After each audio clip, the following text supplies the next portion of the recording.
तो दोस्तों आज हम आपको पढ़ाएंगे प्राचीन भारत के इतिहास के साधनों के बारे में। पूरा डिटेल में वर्णन करना है, यही टॉपिक है। प्राचीन भारत के इतिहास के साधनों का वर्णन करें। तो दोस्तों आप लोग कॉपी कलम निकाल के बैठ जाइए, क्योंकि हम आप लोगों के लिए बहुत ही अच्छा नोट्स बना के लाए हैं। पूरा पॉइंट बाई पॉइंट डिफाइंड किए हैं। तो अगर आप कॉपी कलम नहीं लिए हैं तो लेके बैठ जाइए और आसान शब्दों में आपको समझाएंगे। तो चलिए वीडियो को शुरू करते हैं। प्राचीन भारत के इतिहास को जानने के लिए कई साधनों का उपयोग किया गया है। क्या किया गया है? प्राचीन भारत के इतिहास को जानने के लिए कई साधनों का उपयोग किया गया है, उसी के बारे में पढ़ेंगे। इन साधनों के माध्यम से हमें उस समय की सभ्यता, संस्कृति, धर्म और समाज के बारे में जानकारी मिलती है। मतलब कि इस साधन से हमें उस समय की क्या जानकारी मिलती है? सभ्यता, संस्कृति और धर्म और समाज के बारे में जानकारी मिलती है। चलिए पॉइंट दीजिए, यहाँ पर 1 नंबर हेडिंग दीजिएगा। 1 नंबर 1 में हेडिंग लिखिएगा पुरातात्विक साधन। पुरातात्विक साधन लिख के उसमें पॉइंट लिखिएगा और पॉइंट को हम डिफाइन करेंगे। पॉइंट लिखिएगा खुदाई में मिले अवशेष। खुदाई में मिले अवशेष को डिफाइन करेंगे। पुरातत्व खुदाई से हमें शहरों, भवनों, बर्तनों, मूर्तियों, औजारों और आभूषणों के अवशेष मिले हैं। इसको अच्छे से याद कर लीजिएगा। पूरा अच्छा से बनाए हैं आपके लिए नोट्स, सिर्फ आपके लिए बनाए हैं इतना आसान शब्द में। तो भाई एक लाइक कर दीजिए। यह अवशेष सिंधु घाटी सभ्यता जैसे स्थलों हड़प्पा और मोहनजोदड़ो से प्राप्त हुआ है। मतलब यह जो मिला है, यह कहाँ से मिला है? सिंधु घाटी का जो शहर है हड़प्पा और मोहनजोदड़ो, यहीं से मिला है। और पुरातत्व का मतलब आप लोग जानते ही होंगे। पुरातत्व का मतलब होता है ज़मीन के अंदर से खुदाई किया जाता है, जो भी सामान निकलता है ज़मीन के अंदर से, उसी को हम पुरातत्व कहते हैं। देखिए अगला पॉइंट यहाँ पर लिखिएगा मूर्तियाँ और चित्र। मूर्तियाँ और चित्र लिखकर इसको डिफाइन करेंगे। प्राचीन काल की मूर्तियाँ और चित्र उस समय की कला, धर्म और समाज के बारे में जानकारी देते हैं। अजंता एलोरा की गुफाओं में बने चित्र इसके अच्छे उदाहरण हैं। कहाँ का उदाहरण अच्छा है?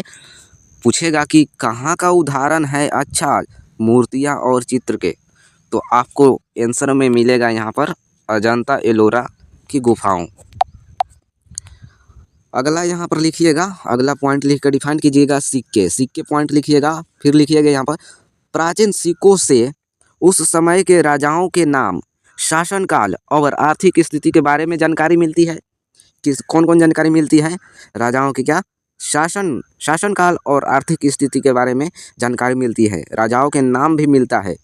प्राचीन सिक्का जो होता है उसी से मिलता है। चलिए यहाँ पर अगला हेडिंग फिर दीजिएगा, 2 नंबर हेडिंग दीजिएगा।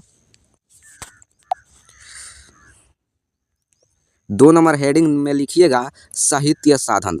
साहित्य साधन कौन कौन है? अब इसमें पॉइंट लिखिएगा धार्मिक ग्रंथ। धार्मिक ग्रंथ लिखने के बाद इसको डिफाइन कीजिएगा वेद, उपनिषद, महाभारत, रामायण और बौद्ध धर्म के त्रिपिटक जैसे ग्रंथ प्राचीन भारत के धर्म, दर्शन और समाज के बारे में जानकारी देते हैं।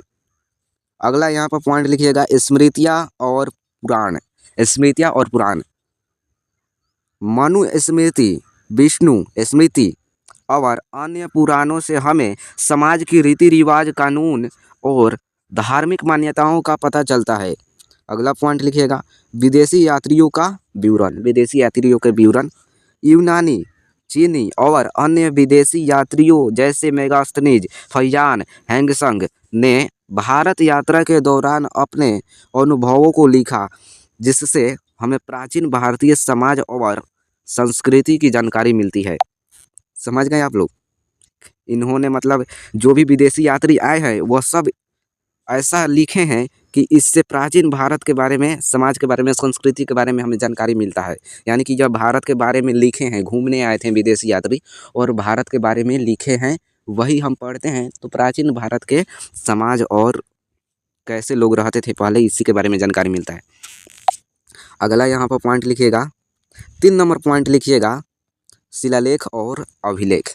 इसमें लिखिएगा पॉइंट, हेडिंग लिखिएगा 3 नंबर शिलालेख और अभिलेख। इसमें पॉइंट लिखिएगा राजाओं के शिलालेख। राजाओं के शिलालेख, अशोक के शिलालेख, समुद्रगुप्त का प्रयाग प्रशस्ति, किसका? समुद्रगुप्त का प्रयाग प्रशस्ति और अन्य राजाओं के शिलालेख से उनकी नीतियों, युद्धों और समाज की जानकारी मिलती है। किसकी जानकारी मिलती है? नीतियों युद्धों और समाज की जानकारी मिलती है। अगला लिखिएगा पॉइंट यहाँ पर ताम्रपत्र। ताम्रपत्र लिखकर इसको डिफाइन कीजिएगा। कुछ प्राचीन अभिलेख ताम्रपत्र, तांबे की प्लेट को ताम्रपत्र कहा जाता है, पर लिखे गए हैं। कुछ प्राचीन अभिलेख ताम्रपत्र पर लिखे गए, यानी कि तांबे के प्लेट पर खरोच कर लिखा गया है, उसी को ताम्रपत्र अभिलेख कहा जाता है। समझ गए?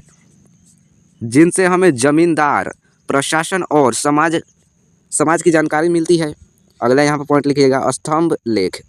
अशोक के स्तंभ लेख उनके धर्म की नीतियों और समाज में शांति स्थापित करने की कोशिश का वर्णन है।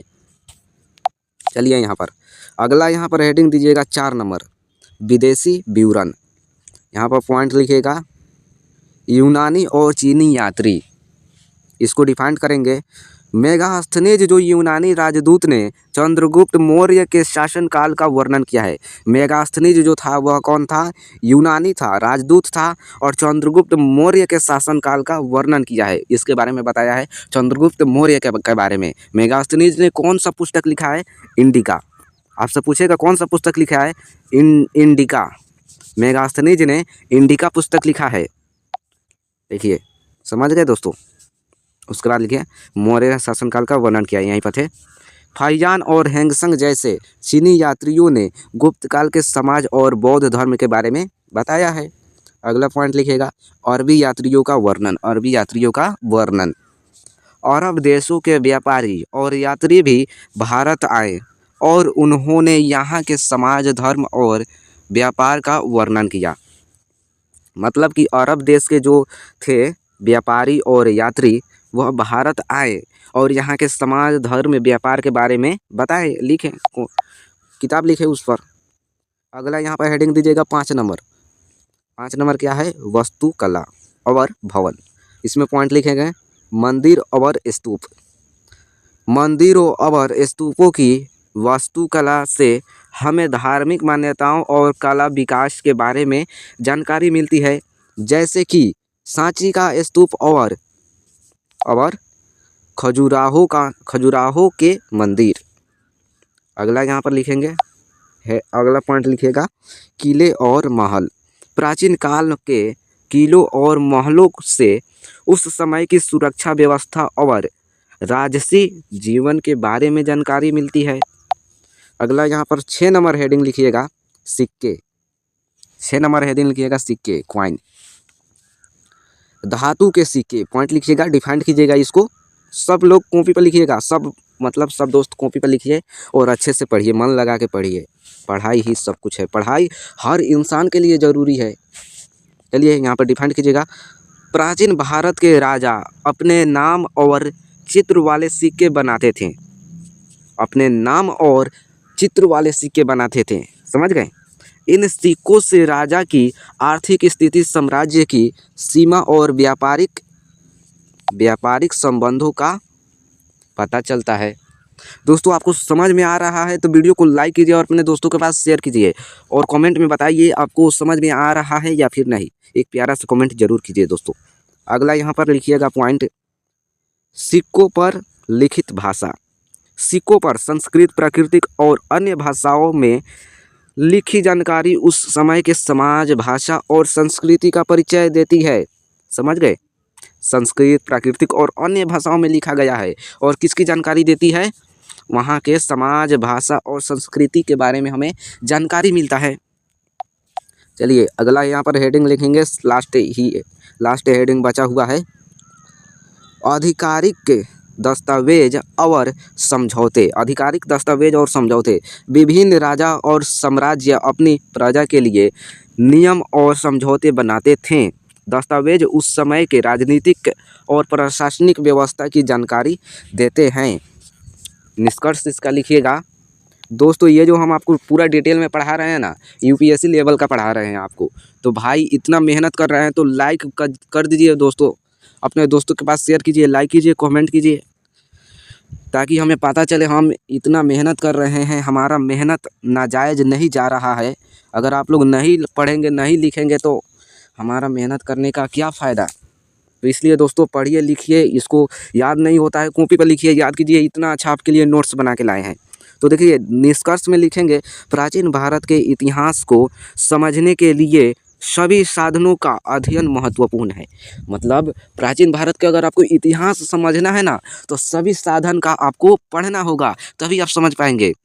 अगला क्या है, यह साधन न केवल हमारे अतीत को उजागर करते हैं, बल्कि हमें उस समय के समाज, संस्कृति, धर्म और शासन के बारे में गहरी जानकारी भी प्रदान करते हैं।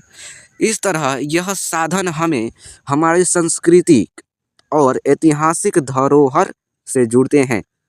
तो दोस्तों यह क्वेश्चन खत्म हुआ। क्या था यहाँ पर आप लोग देख सकते हैं, प्राचीन भारत के इतिहास के साधनों के बारे में हम लोग पूरा डिटेल में पढ़ चुके हैं। अगर आपको समझ में नहीं आया है तो वीडियो के कमेंट में बताइए आपको कहाँ समझ में नहीं आया है, और आपका कोई क्वेश्चन है तो कमेंट कीजिए, उस पर भी हम पूरा डिटेल में वीडियो बना कर लाएंगे। आप लोग लाइक कीजिए, अपने दोस्तों के पास शेयर कीजिए, कमेंट कीजिए वीडियो अच्छा लगा हो तो। अगर अच्छा नहीं लगा है तो कमेंट में बताइए हमने कहाँ पर गलती की है। मिलते हैं अगले वीडियो में नए क्वेश्चन के साथ, पूरा डिटेल में फिर पढ़ेंगे। जय हिंद, वंदे मातरम।